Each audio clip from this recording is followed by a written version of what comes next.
Alexander Hayes never believed in family secrets. He'd spent 15 years in Philadelphia teaching classical literature to children of merchants and lawyers, deliberately distancing himself from the Virginia plantation that bore his family name. Convinced that whatever darkness existed in his lineage had been buried with the old generation. But on September 3rd, 1868, when the telegram arrived announcing his uncle's death, Alexander felt the first whisper of something wrong. Not grief exactly, but a premonition that the past was about to reach forward and pull him back into its grip. 3 weeks later, kneeling on the dusty floor of his uncle's study, prying up a loose floorboard with hands that wouldn't stop trembling, he lifted out a leather-bound journal that would shatter everything he thought he understood about his family, about education, about the peculiar institution that had defined the South for 2 centuries. The first page contained 73 names, each followed by notations that shouldn't exist. Grammar exercises, conjugations, translations of Virgil and Cicero and Horace. 73 enslaved people, taught Latin in systematic secret between 1821 and 1828, in violation of every law and social convention of the antebellum South. But it was the journal's final entry that made Alexander's blood run cold. Dated April 17, 1828, the words trailed off mid-sentence into an ink stain that looked like it had been made by a hand, jerking suddenly away from the page, as if interrupted by something violent. Whatever had happened that spring had been catastrophic enough that no one spoke of it again for 40 years. Until now. Before we descend into the buried truth of what happened at Willowbrook Plantation, if you're captivated by hidden histories that challenge everything we thought we knew about the past, subscribe to this channel and activate notifications. And tell us in the comments, have you ever discovered a family secret that changed your understanding of your own history? Let's uncover this mystery together.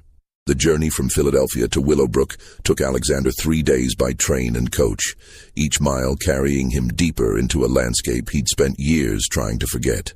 Virginia in September was still heavy with summer heat, the air thick and drowsy, tobacco fields stretching golden brown under an endless sky. Alexander watched the countryside roll past the coach window and felt memory stirring despite his resistance. His childhood summers here before the war, running through these same fields, unaware that everything around him was built on suffering.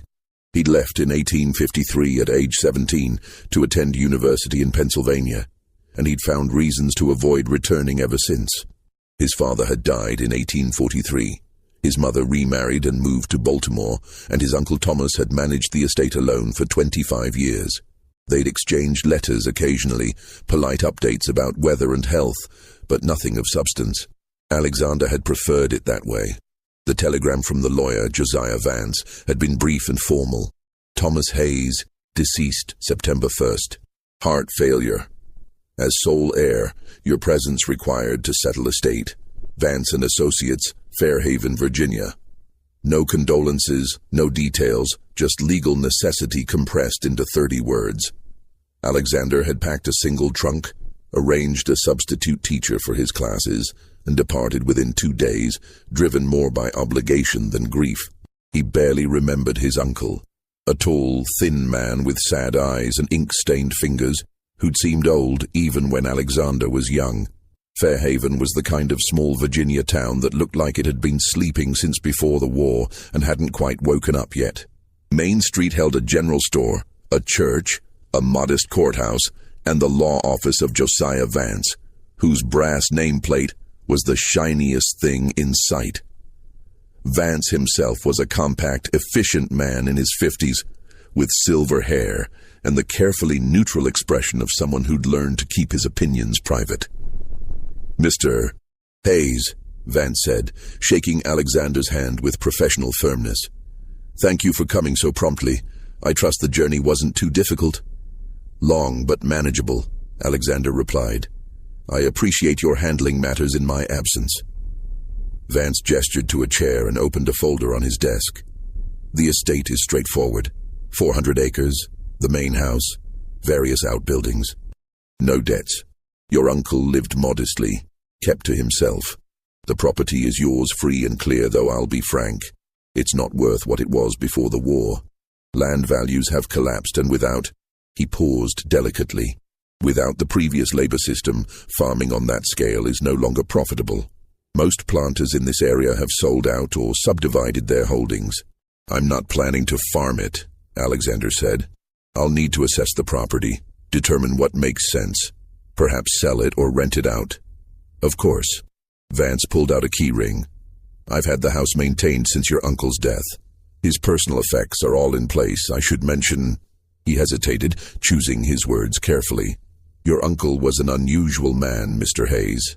Brilliant, everyone said, but increasingly reclusive in his final years. He lived alone, kept no servants after the war ended, rarely came to town. Some found him eccentric. He spent most of his time reading and writing, corresponded with scholars in Richmond and Washington. Classical literature, I understand, Latin and Greek. He went to Harvard, Alexander said, class of 1820, I believe. My father said he was always bookish. Indeed. Vance's expression suggested there was more he wanted to say, but thought better of it. In any case, the house is ready for your inspection. I've arranged for a boy to drive you out this afternoon if that suits you. Willowbrook revealed itself gradually as the hired wagon crested the final hill. First the peaked roof of the main house appearing above the tree line, then the white columns of the front portico, and finally the full sweep of the property. Fields gone to seed. Empty slave quarters collapsing slowly back into the earth, outbuildings with sagging roofs and broken windows. The place had the hollow feeling of something abandoned, not just physically, but spiritually, as if even the land was trying to forget what it had been. The house itself was a two-story colonial structure, elegant in its proportions, but showing decades of minimal maintenance. White paint peeled from the columns, the front steps sagged, weeds grew between the porch boards.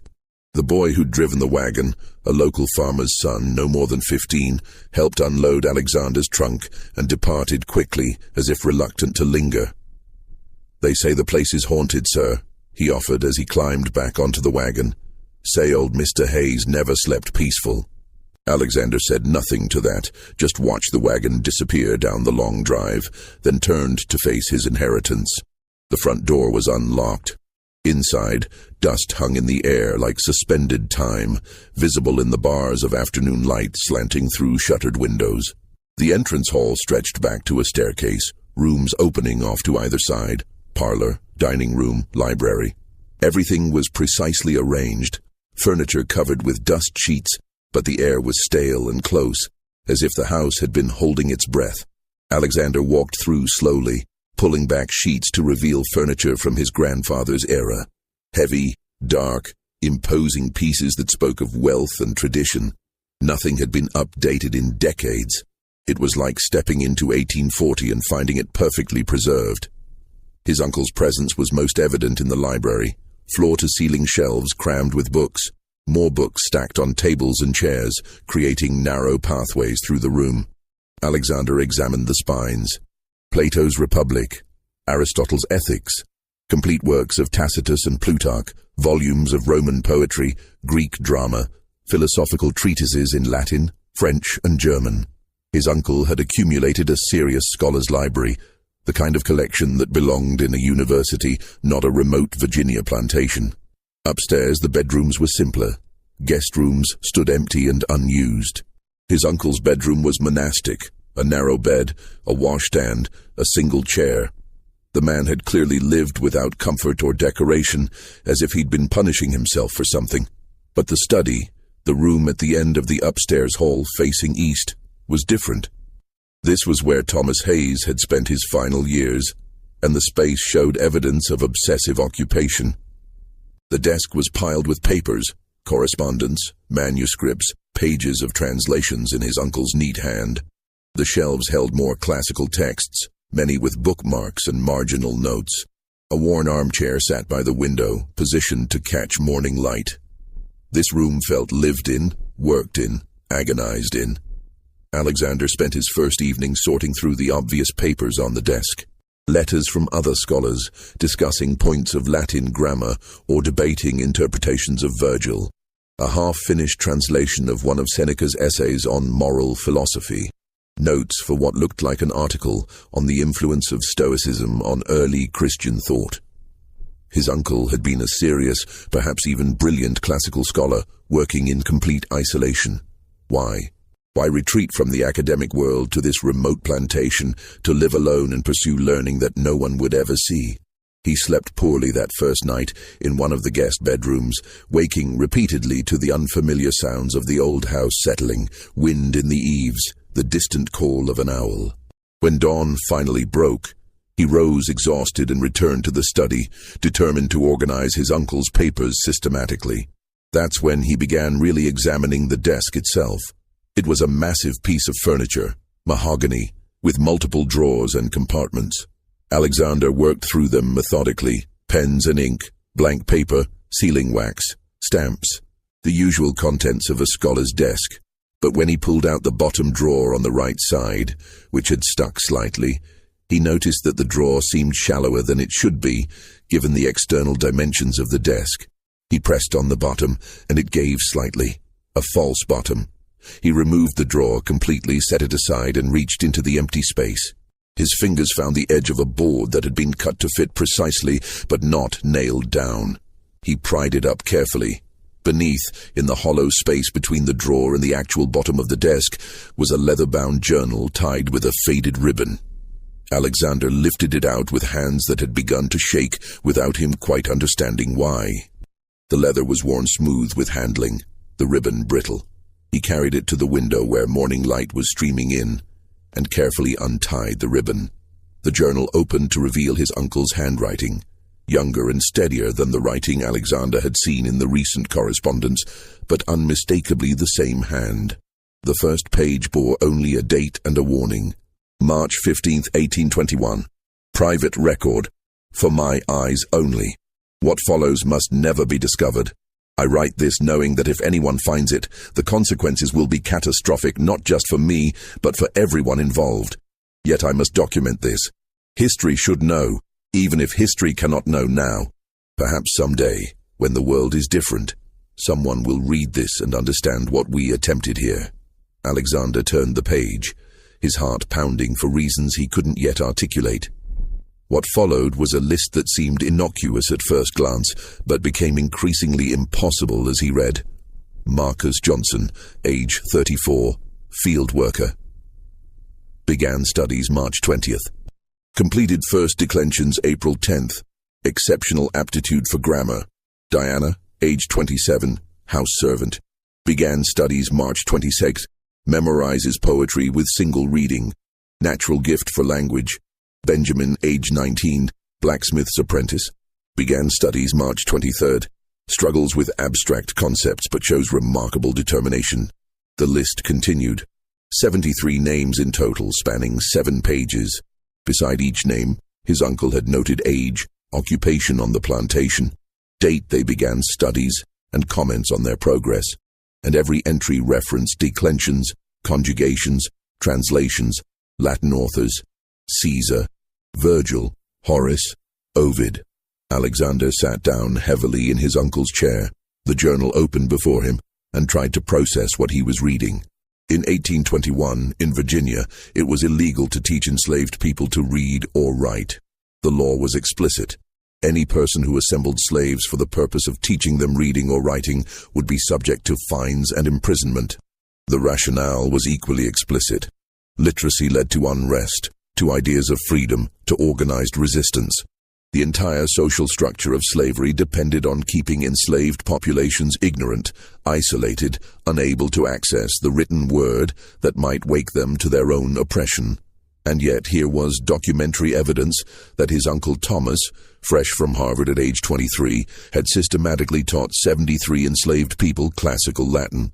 Not just basic literacy, which would have been dangerous enough, but one of the most complex languages ever developed, requiring years of study to master, the language of Caesar and Cicero and Virgil, the foundation of European high culture and intellectual tradition. Why? Why Latin? Why risk everything for this specific, seemingly impractical form of education? Alexander turned to the next page, dated March 25th, 1821, and found the beginning of his uncle's narrative. Today was our fourth lesson. We meet in the tobacco barn after full dark, when Father has retired and the overseers have finished their rounds. I bring a single candle and we keep our voices low. There are 17 in attendance now. I've been spreading word carefully through Marcus and Diana, who select only those they trust absolutely. The secret must be kept at all costs. They arrive exhausted from a full day's labor, but the moment we begin, their exhaustion vanishes. I've never seen such focused attention, such hunger to learn. At Harvard, half my classmates slept through lectures on Cicero. Here, field workers who've been harvesting tobacco for 12 hours lean forward to catch every word about Latin verb conjugations. Marcus asked me tonight why I chose Latin. It's a fair question, one I've anticipated. My answer was strategic. Latin is old, dead, religiously associated. If anyone overhears fragments of our lessons, they'll assume Catholic prayers, religious instruction, which, while unusual for Virginia, is not illegal. Latin carries no contemporary political danger. No one fears Virgil's eclogues the way they would fear abolitionist newspapers or pamphlets about freedom. But I didn't tell him the deeper reason. Latin is precisely valuable because it is difficult, because it demands disciplined thought, because it trains the mind to analyze complex grammatical structures and abstract relationships. Once a mind learns to think systematically in Latin, it can think systematically about anything. Law, politics, philosophy, the very nature of freedom and bondage. I'm not teaching them Latin. I'm teaching them that their minds are as powerful as any white man's. I'm teaching them that everything they've been told about natural inferiority is a lie. Alexander stopped reading and stood up, walking to the window. Outside, morning sun illuminated the abandoned fields of Willowbrook, golden light spilling across land that had once been worked by hundreds of enslaved people. He tried to imagine it as it had been in 1821, his uncle, barely older than Alexander himself, sneaking out after dark with a candle and a Latin grammar book, conducting secret lessons in a tobacco barn with people who legally weren't even supposed to know their own names. The audacity of it was staggering. The danger was absolute. If caught, his uncle would have faced fines, possibly imprisonment, certain social ostracism, but the enslaved people who attended those lessons would have faced far worse. Whipping, branding, sale away from family, possibly death if the lessons were interpreted as preparation for rebellion. And yet, 17 people came to that first lesson, and according to the journal, more would follow. Alexander returned to the desk and continued reading. The journal entries were dated sporadically, sometimes weekly, sometimes with gaps of a month or more, but they built a detailed picture of what his uncle called the experiment, a systematic, ambitious program of classical education conducted entirely in secret, in stolen hours, with people who had no right to learn and a teacher who had no right to teach them. April 1821. We've completed basic declensions and moved to simple sentences. Diana has a gift for syntax that astonishes me. She understands grammatical relationships instinctively, can conjugate verbs she's only heard once. Marcus is slower but more methodical, building each concept on the previous one like a mason laying stones. Benjamin struggles with the abstract nature of Latin but refuses to give up. His determination alone is remarkable. May 1821. 32 students now. We've had to split into 2 groups, meeting on different nights. I'm teaching them Caesar's Gallic Wars, which provides both language instruction and historical context. Last night, after we read about Caesar crossing the Rubicon, Diana asked me what it means to cross a point of no return. We talked for an hour about decisions that can't be undone, about committing fully to a course of action despite knowing the risks. I realized as we spoke that I was no longer teaching. We were discussing, debating, engaging in genuine Socratic dialogue. These are not students in any conventional sense. They are my intellectual equals, trapped in a system that denies them even the possibility of equality. June 1821. My father is growing suspicious. He commented yesterday that the field workers seem different lately, that they carry themselves strangely. He couldn't articulate what had changed, but he senses something. I must be more careful. We've moved our lessons to different locations. Sometimes the woods beyond the south field, sometimes the basement of this house when my parents are away visiting relatives in Richmond. The risk increases with every session, but stopping is unthinkable. The students have made it clear they want to continue regardless of danger. As Marcus said to me last week, "We've been living with danger our whole lives. This is the first time the danger might actually lead to something worth having." July 1821. 57 students now. The lessons have taken on a life of their own. I provide texts and guidance, but increasingly they're teaching each other, discussing texts among themselves between our formal sessions. Diana told me that she and 3 others have been meeting in the laundry house on Sunday afternoons to practice translation. They're working through Virgil's eclogues, pastoral poetry about shepherds and the simple life. The irony of enslaved field workers reading pastoral poetry is not lost on any of us. August 1821. We read Seneca last night, his essay on anger and how it corrupts the soul. The discussion afterward was more sophisticated than any I experienced at Harvard.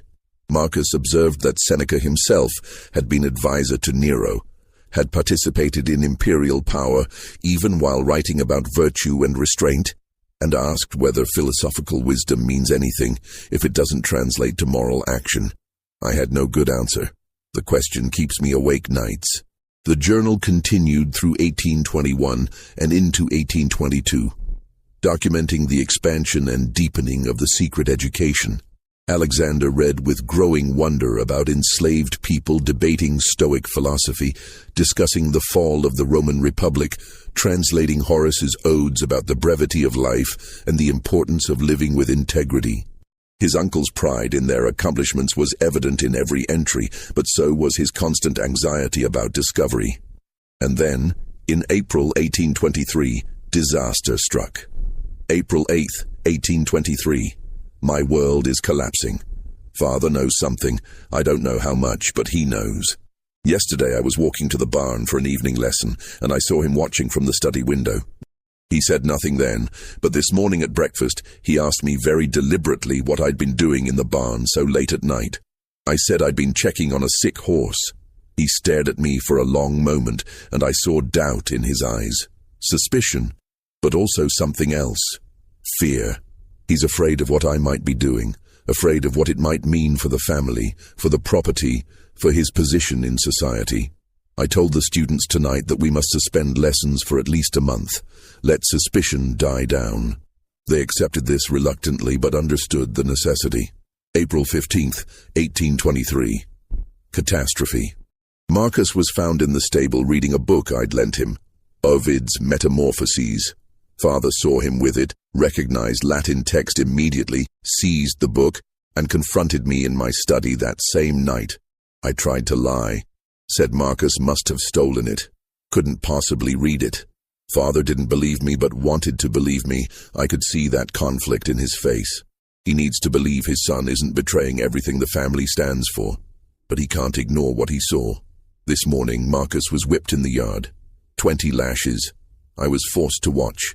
Father's overseer, a man named Garrett, who's always frightened me with his casual cruelty, administered the punishment methodically, without anger, but without mercy either. Marcus made no sound. He met my eyes once, and I saw no accusation there, only a terrible understanding. This is the cost, his expression said. We both knew it might come. April 22nd, 1823. I haven't slept properly in a week. Every time I close my eyes, I see Marcus's back, the blood, the systematic violence. I want to stop everything, burn the books, pretend it never happened. But Diana came to me 3 days after Marcus was whipped. She brought a message from him and the others. They want to continue. They understand the risks better than I do. They've lived with violence their entire lives, she said. The whipping was terrible, but not unfamiliar. What I'm offering them, what we're building together, is something no whipping can take away. Knowledge, she said, lives in the mind where no one can reach it. Even if they're beaten, sold, killed, the time they spent thinking freely, learning, discussing philosophy and poetry, that time existed. It was real. No one can make it not have happened. Her courage shames me. I don't know if I'm brave enough to continue, but I'm too much a coward to tell them no. The journal showed that the lessons did continue, more carefully than before. His uncle moved them entirely to nighttime sessions in the woods, kept the groups smaller, spaced the meetings further apart. His father's suspicion never entirely faded, but without concrete proof, he took no further action. Marcus recovered from the whipping and returned to the lessons. The group, which had briefly scattered in fear, gradually reconvened. But something had changed. They all understood now that this wasn't an intellectual game, that the stakes were real, that the knowledge they were pursuing might cost them everything. And yet they persisted. Through 1823 and 1824 and into 1825, the lessons continued. Alexander read entry after entry documenting their progress, their increasingly sophisticated discussions, their hunger for more texts, more knowledge, more access to the vast world of ideas that had been deliberately kept from them. November 1824. We read Tacitus tonight, his history of imperial Rome and the corruption of absolute power. The parallels to our own society were so obvious that no one needed to state them explicitly. We discussed how tyranny corrupts both tyrant and subject, how systems of oppression damage everyone they touch, how complicity in evil becomes normalized over generations. Benjamin asked me whether I thought future historians would write about slavery the way Tacitus wrote about Roman tyranny, as something monstrous but also strangely banal, woven into the fabric of daily life until people couldn't imagine any other way. I said I hoped so, that I believed someday slavery would end and be viewed with the same horror we now view Roman gladiatorial games. Marcus said quietly that he wouldn't live to see that day, but perhaps his children's children might. The sadness in his voice haunts me still. March 1825. 73 students now. This is as large as the group can safely grow. Some have been studying with me for 4 years now and can read Latin as fluently as any Harvard graduate. They're working through Plutarch's Lives, biographical studies of great Greek and Roman figures. The discussions these texts provoke are remarkable. We debate the nature of leadership, the relationship between individual virtue and political power, whether history is shaped more by great individuals or by larger social forces. These are conversations I could have with professors at any university, yet they're happening in secret in the Virginia woods, with people who legally aren't even allowed to own the clothes they wear. July 1825. Diana asked me yesterday why we never discuss escape. It's true. In 4 years of lessons, we've never once talked about running away, about the Underground Railroad, about practical strategies for achieving freedom. I realized I've been avoiding the topic deliberately, afraid of where it might lead, afraid of being accused of inciting rebellion. But she said that's not what they want from me. They have their own networks, their own sources of information about escape routes and safe houses. What they want from these lessons is something different. Proof that their minds are their own, that they can think and reason and debate with the same sophistication as any white scholar, that the entire intellectual foundation of slavery is built on lies. If they run and are caught, they'll be beaten or killed. But what we're doing here, she said, no one can catch. It exists in their minds forever. Alexander had to stop reading again. His hands were shaking, and he realized he'd been holding his breath. The portrait his uncle painted was so far from anything he'd been taught about slavery, about enslaved people, about the entire structure of Southern society. He'd grown up hearing that enslaved people were naturally suited for physical labor, but incapable of complex thought. That education would be wasted on them, that they lacked the intellectual capacity for abstract reasoning. Every element of his childhood education had reinforced the idea that slavery, while perhaps unfortunate, reflected natural hierarchies. And here was proof, written in his uncle's careful hand, that it had all been lies. 73 people, denied every advantage, working exhausted after 12-hour days, meeting in secret with the threat of violent punishment hanging over them, had not only learned Latin, but had mastered it. had used it to engage in philosophical debates that would have impressed scholars anywhere in the world. He looked out the study window at the fields of Willowbrook and tried to imagine them as they'd been in 1825, worked by people who could quote Virgil, who debated Tacitus, who understood grammatical structures so complex that most educated white people struggled with them. The cognitive dissonance was overwhelming. But Alexander knew there were more pages to read, and he knew the journal ended abruptly in April 1828. Whatever had happened in those 3 years between the triumphant expansion of 1825 and the sudden end in 1828 was still ahead of him in the narrative. He took a deep breath and continued reading. January 1826. My father's health is failing. He's bedridden now most days, his heart weak, his mind sometimes confused. He's become paranoid about the plantation, convinced something is wrong, that the workers are acting strangely. He's not wrong, but he can't identify what has changed. They hold themselves differently now, the ones who've been studying with me. There's a quiet dignity in how they move, how they speak, how they meet white people's eyes. They haven't become rebellious or insubordinate. They're too smart for that, too aware of the danger. But they've stopped performing certain kinds of deference, stopped pretending to be less intelligent than they are. It's subtle, almost invisible unless you're looking for it, but my father senses it somehow, and it terrifies him. His whole world depends on maintaining the fiction of natural hierarchy, and he can feel that fiction cracking. June 1826. A disturbing development. My father has written to his cousin in South Carolina, a rice planter named Gerard Ashwell, inviting him to come help manage Willowbrook. My father is too ill to oversee the property himself, and he doesn't trust me. That much is clear. He's never said so explicitly, but I see it in how he watches me, how he questions my decisions. Ashwell is expected to arrive in early 1827. I remember him from childhood visits. A hard man, quick to anger, absolutely convinced of the rightness of slavery and the necessity of harsh discipline. If he comes here, if he starts watching everyone closely, our lessons will become nearly impossible to continue. I don't know what to do. After 5 years, after everything we've built, the idea of stopping now feels like betrayal. But continuing under Ashwell's scrutiny might be suicide. December 1826. My father died yesterday. Heart failure, as the doctor predicted.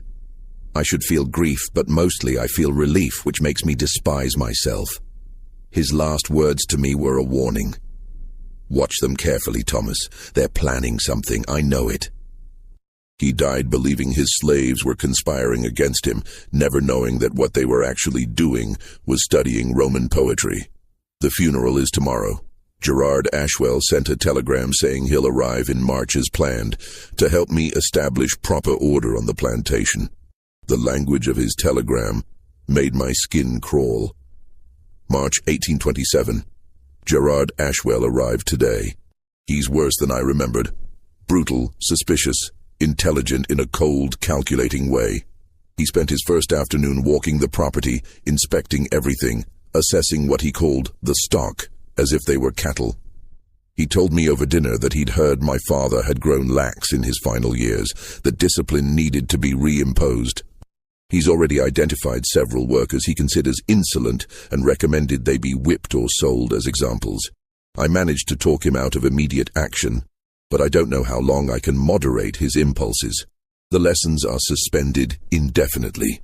It's too dangerous. May 1827. Living with Ashwell is unbearable. He watches everything, questions everyone, rules through fear and punishment. Last week he had a field hand named Joseph whipped for talking back to an overseer. The man had merely asked a clarifying question about work assignments, but Ashwell interpreted it as insubordination. 15 lashes. I couldn't stop it. I'm technically master here, but Ashwell has a forceful personality and absolute confidence in his methods. He treats me like a naive boy who doesn't understand how to manage property. The worst part is that he's not just cruel. He's observant. He's noticed the same thing my father did, that something about the workers seems different from other plantations he's managed. He hasn't figured out what it is, but he's watching, always watching. July 1827. Managed one lesson in 2 months. We met deep in the woods at midnight, just 15 of us speaking in whispers. I brought no candle, worked only by moonlight. Diana told me the others are frustrated, desperate to continue studying. They've been reviewing materials on their own, sharing knowledge in fragments during work, but they miss the structured lessons, the discussions, the communal nature of learning together. But I don't see how we can continue safely while Ashwell is here. He's proposed that he take a permanent position managing the plantation with a share of the profits. I'm trying to find ways to refuse without causing a complete rupture, but he's not a man who accepts refusal easily. October 1827. Something remarkable happened. Marcus approached me yesterday, the first direct communication we've had in months, with a proposal. The group has been discussing it among themselves and they've reached consensus. They want to create something permanent, a record of what they've learned. Not for themselves, they understand that would be too dangerous, but for the future. They want to translate something meaningful from Latin to English, something that captures what these years have meant to them. They want physical proof that they existed as educated, thinking people. Even if that proof can't be revealed for decades or generations, they're willing to take the risk. This entry made Alexander sit forward, his attention suddenly sharp. A translation. His uncle had mentioned something about a manuscript in his final entry. This must be what he meant. The journal continued with his uncle's agonizing over the request. Creating a written document was physical evidence, proof of the illegal education that could destroy them all. But he eventually agreed, moved by their determination to leave something behind for history. November 1827. We've chosen the text. After much discussion, they selected Seneca's essay, On the Shortness of Life. It's appropriate in ways that break my heart. A meditation on how people waste their lives in servitude to others' expectations, never living for themselves, never choosing their own path. The essay argues that life is long enough if you use it wisely, but most people squander their time serving masters, accumulating wealth, pursuing empty pleasures.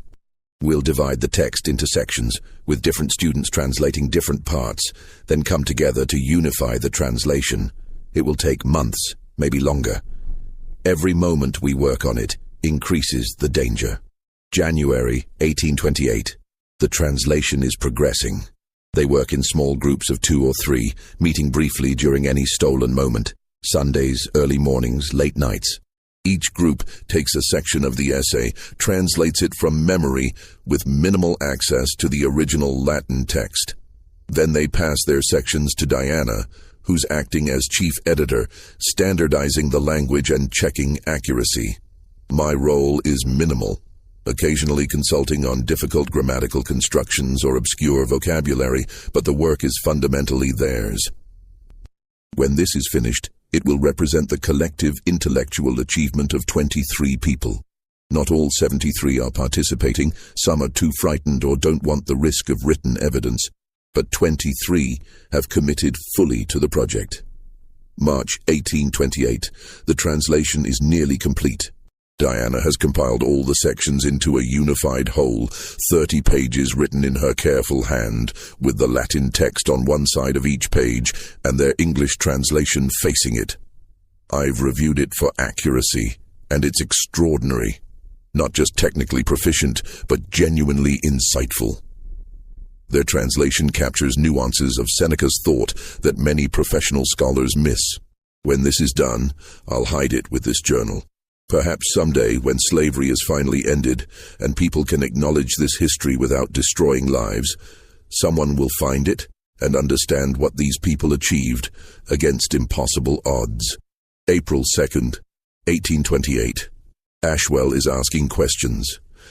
He stopped me yesterday and asked very deliberately whether I'd noticed anyone acting strangely, whether I'd seen workers gathering in unusual places, whether anyone had access to books or papers. I played ignorant, but my hands were shaking. He knows something.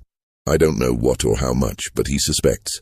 Marcus warned me 3 days ago that Ashwell has been questioning people, asking about my habits, where I go, what I do. Someone must have seen something, said something, even if innocently.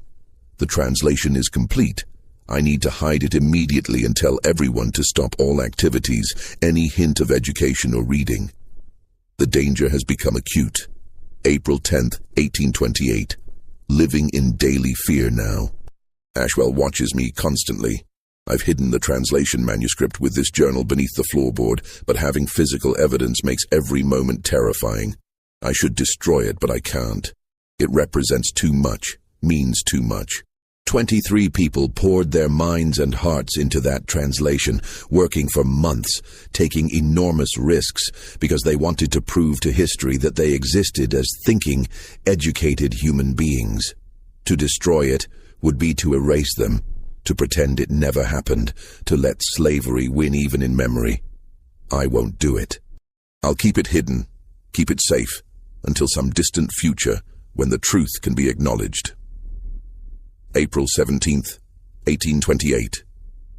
It's over. Ashwell knows everything. I don't know how, but he knows. This afternoon I saw him speaking with my father's old valet, asking questions, and the valet was pointing toward the woods where we used to hold lessons. Then tonight, just an hour ago, one of the younger workers, a boy named Samuel who never attended lessons, approached Ashwell's overseer and mentioned having seen candles in the woods some months ago, people gathering at night. The boy meant nothing by it, was just making conversation, but Ashwell heard and understood. I'm writing this now quickly because I hear footsteps on the stairs and I believe Ashwell is coming. Whatever happens next, this journal should survive as testament. 73 enslaved people learned Latin on this plantation between 1821 and 1828. They studied Virgil and Cicero and Seneca and Tacitus. They debated philosophy and politics and history with sophistication that would have impressed scholars at any university. They translated a classical text about freedom while themselves enslaved. They proved beyond any doubt that human intellect recognizes no chains, that the entire intellectual foundation of slavery is built on lies and maintained through deliberate ignorance. Whatever happens to them or to me, that truth existed. It was real. No one can make it not have happened. I should have protected them better. I should have. The entry ended there, mid-sentence, the ink smeared. The remaining pages of the journal were blank. Alexander sat frozen in his uncle's chair, the journal open before him, and felt the weight of 40 years of silence pressing down on him. What had happened next? Had Ashwell confronted his uncle? Had the secret been exposed? The journal gave no answers, only that abrupt ending that felt like a door slamming shut. He spent the rest of the morning searching the study methodically, looking for any other documents, any continuation of the story. He found nothing. The journal had been hidden beneath the floorboard alone, no translation manuscript with it. Whatever had happened to the 30 pages they'd worked so hard to create remained a mystery.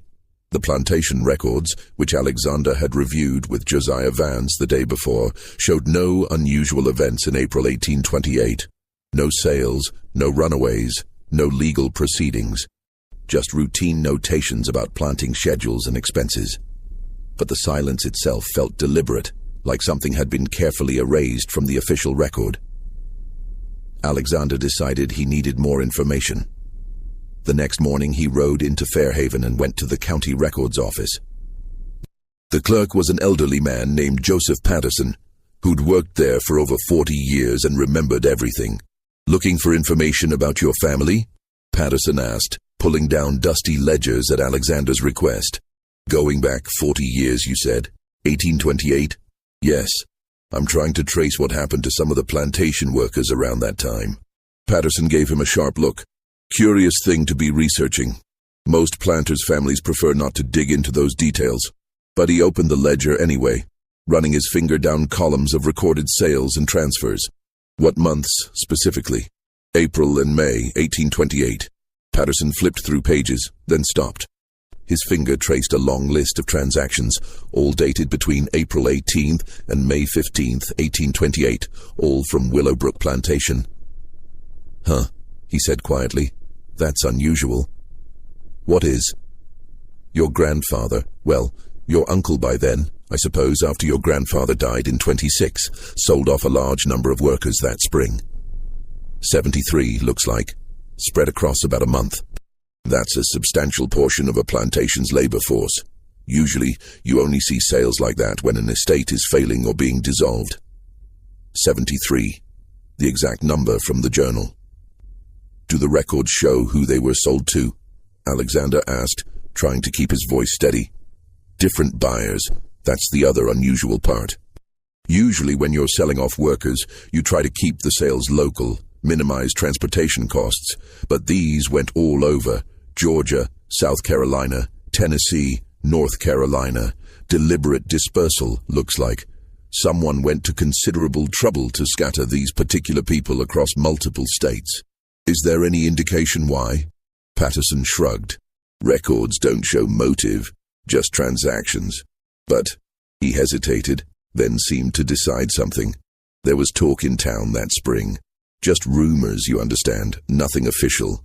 People said something had happened at Willowbrook, some kind of trouble with the slaves. Some said they'd been planning to run. Others said there'd been some kind of uprising that was put down. But then no one was killed. No one was publicly punished. Just these sales over a few weeks, and then nothing. Like whatever it was got handled quietly, family style. Alexander felt sick. The sales were handled by whom? Patterson consulted the ledger. Gerard Ashwell, acting as agent for the estate. He signed all the transaction records. Alexander spent the next several days in the county records office, copying down every detail of those 73 sales. The names matched the ones in his uncle's journal. Marcus, Diana, Benjamin, all the others. Each one sold to a different buyer. Families deliberately separated. People scattered across the South with systematic precision.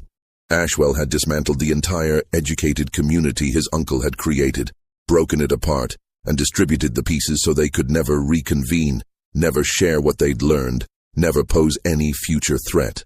But why hadn't he exposed the secret publicly? Why handle it quietly instead of making an example through legal prosecution? Alexander found a partial answer to that question in a letter tucked into one of his uncle's books, a volume of Cicero's De Officiis. The letter was dated December 1867, less than a year before his uncle's death, written in his uncle's older hand but still legible.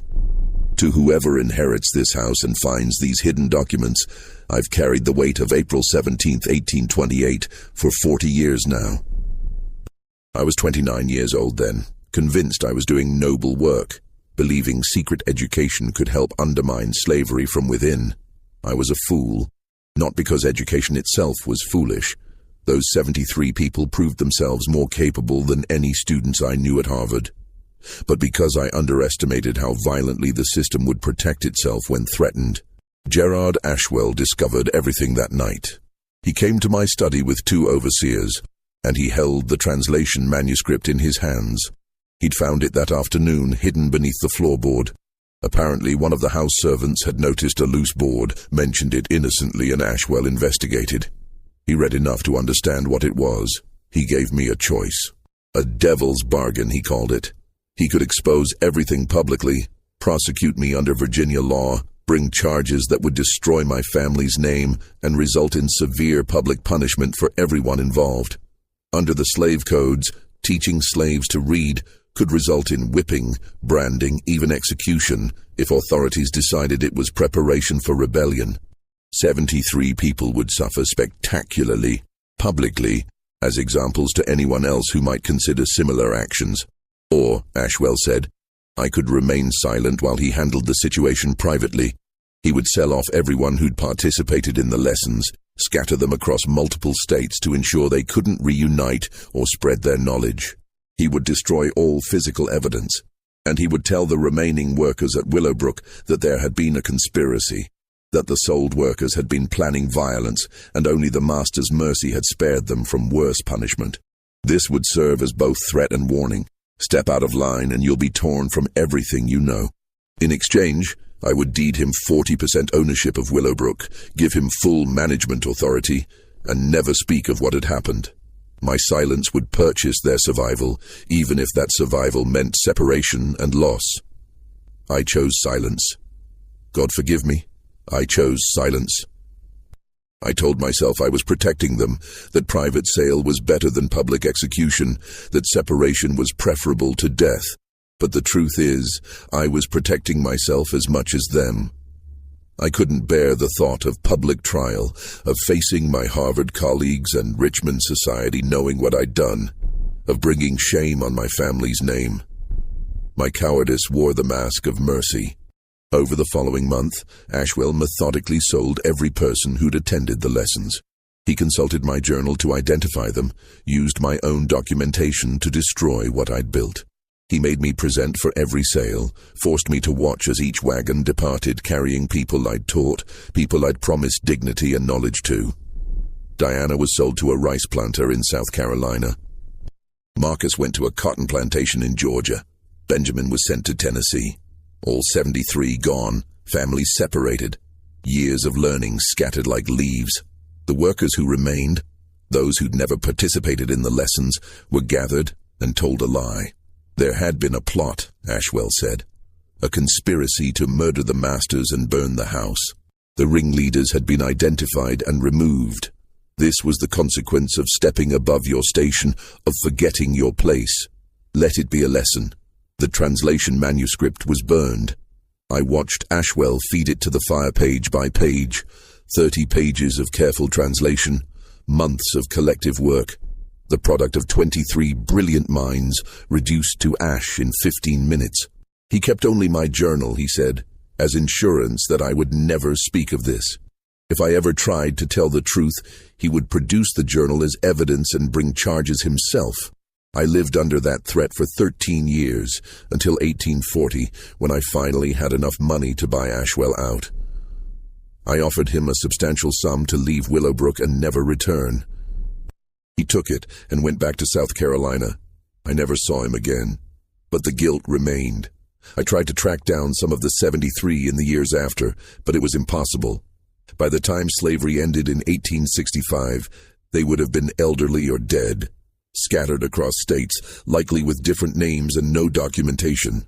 I failed them completely. I kept the journal because I couldn't destroy the only evidence that they existed, that their achievement was real. They studied Latin on this plantation. They debated Cicero and Seneca.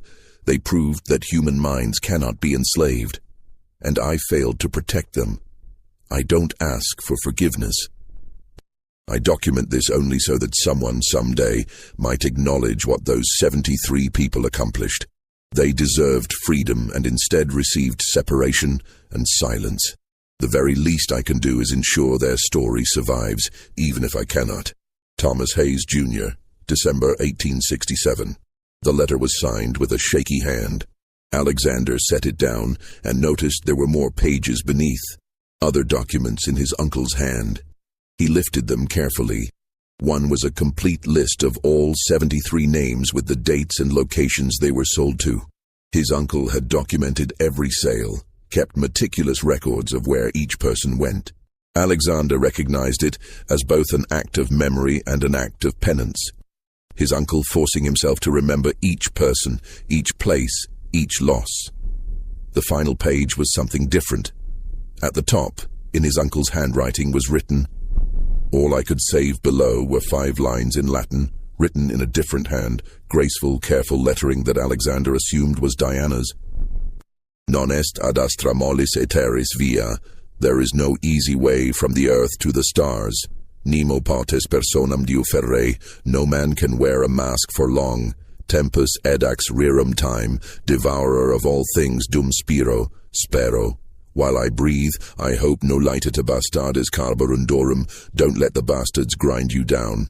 Below the Latin in English in the same hand. We existed. We thought. We learned. We debated freedom while enslaved. No one can erase this truth, no matter how hard they try. To anyone who finds this, remember us. Remember that we were human, intelligent, deserving of dignity and education and freedom. We didn't receive those things in our lives, but we seized them anyway in stolen hours. That time was real. That achievement was real. We were real. Diana, Marcus, Benjamin, and all 73, April 1828. The note was signed with 23 names, each in a different hand. They'd all contributed, even knowing the danger. This was their testament, their proof of existence. Alexander sat in his uncle's study as afternoon light faded, holding these fragile papers that represented the only surviving evidence of an extraordinary secret, and understood that he now carried a responsibility he'd never asked for. His uncle had kept the silence for 40 years, paralyzed by guilt and fear and Ashwell's threats. But Ashwell was long dead. The plantation system was destroyed. Slavery was over. The reasons for silence had evaporated. The truth could finally be told. But told to whom? Who would believe it? And even if they did, what difference would it make now, 40 years later, with all the participants likely dead or scattered beyond tracing? Alexander spent the next week searching for answers to those questions. He wrote letters to historical societies, to churches in the cities where the 73 had been sold, to anyone who might have records of enslaved people from that era. Most responses were discouraging. Record-keeping had been minimal, many documents had been destroyed during the war, people had moved or changed names after emancipation. Tracing individuals was nearly impossible. But one letter brought hope. Reverend Samuel Collins of Nashville wrote back in January 1869. He had church records dating to the 1840s, and yes, he had record of a Benjamin who had taken the surname Hayes after emancipation. A common practice, taking the former master's name as a way of establishing legal identity. This Benjamin Hayes had been a respected member of the church until his death in 1866. He'd been known as an educated man, unusually learned for someone his age who had been enslaved. How he'd acquired his education, no one knew, though the Reverend remembered Benjamin saying something cryptic once. "I was taught by a good teacher a long time ago, in a place I try not to remember." 2 of Benjamin's children still lived in Nashville. The Reverend provided their names and address. In March 1869, Alexander traveled to Nashville. The city was still recovering from the war, rebuilding, transforming itself from a Confederate stronghold to something new. He found the address Reverend Collins had provided, a modest house on the edge of the colored section of town. 2 women answered his knock. Sisters, he learned, both in their 30s.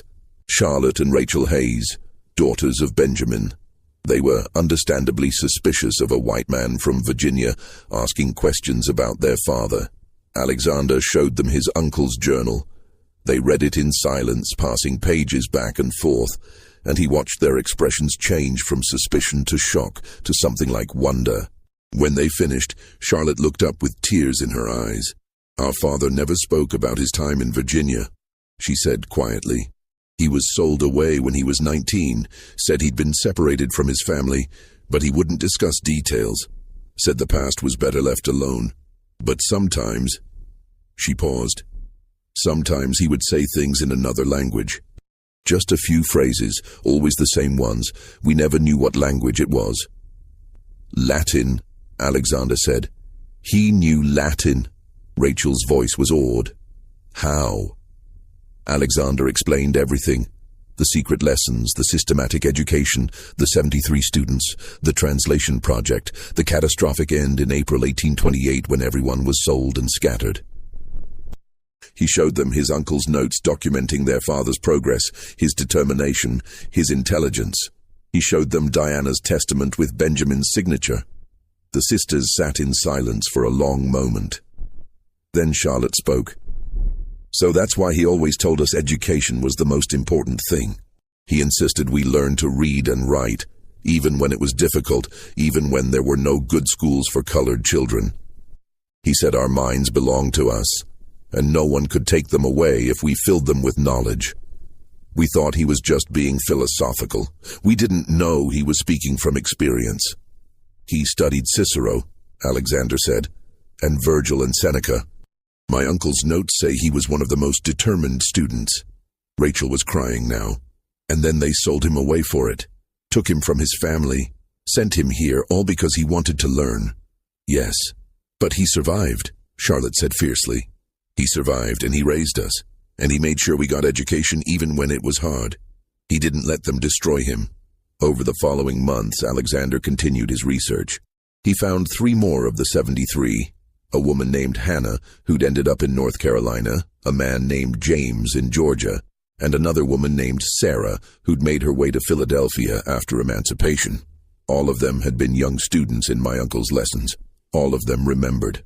Hannah was in her 70s when Alexander found her, living with her grandchildren in a small house outside of Charlotte. She wept when he showed her the journal, recognizing her own name among the 73. "I thought we'd all been forgotten," she said. "After we were sold and scattered, I thought no one would ever know what we did. I thought it would die with us." "You translated Seneca," Alexander said. "My uncle wrote that you were brilliant." "Diana was the brilliant one," Hannah said. "She could memorize whole passages after hearing them once. The rest of us just worked hard. But it was wonderful, those lessons. For a few hours each week, we weren't slaves. We were students, scholars, people whose thoughts mattered. It was the only time in my life I felt truly human." "What happened after you were sold?" Hannah's expression darkened. "I was sent to a rice plantation in South Carolina. Terrible place. They worked us in water up to our knees and the heat was unbearable. I tried to forget everything I'd learned. It was too painful to remember. But I couldn't forget. Not entirely. Sometimes at night I'd recite Latin declensions in my head, just to prove to myself I'd really learned them, that it hadn't all been a dream. After emancipation, I came here, started over, built a life. But I never told anyone about the lessons. Who would believe it?" Alexander spent months documenting these stories, interviewing the few survivors and descendants he could find, slowly building a picture of what had happened to the 73 after they were scattered. Most had disappeared into the anonymity of slavery, their stories lost. But a few had survived, had raised families, had passed on their love of learning, even if they couldn't explain where it came from. In December 1869, Alexander published a book. He titled it The Hidden Scholars, A Secret History of Education and Resistance in Antebellum Virginia. It contained his uncle's journal, the testimonies of survivors and descendants, and his own analysis of what the story meant for understanding both slavery and human resilience. The book was largely ignored. A few academic journals reviewed it, mostly skeptically. The idea that enslaved people had studied Latin seemed implausible to many scholars, too extraordinary to believe. Some critics accused Alexander of fabricating the journal to make a political point. Others suggested his uncle had been mentally ill, that the journal was a fantasy. But a few people understood. Frederick Douglass, the great abolitionist and former slave who had taught himself to read against enormous odds, wrote to Alexander, "Your uncle's students achieved what I always knew was possible. They proved that no chains can bind the human mind. Their story should be told and retold until everyone understands that slavery's greatest crime was not physical bondage, but the deliberate stifling of human potential." Alexander continued his research for the rest of his life. He never returned to teaching in Philadelphia, instead devoting himself to uncovering and documenting the stories of the 73 and others like them. Enslaved people who had learned to read despite the law, who had educated themselves and each other in secret, who had proved through their very existence that the entire intellectual justification for slavery was built on lies. He died in 1892, at age 66, having spent 23 years documenting secret education in the antebellum South. His work was largely forgotten for decades after his death, dismissed as fringe history, too focused on exceptions rather than typical experiences. But in the 1960s, during the civil rights movement, historians began rediscovering Alexander's research. They found his book, found his notes and correspondence, found the original journal he'd preserved.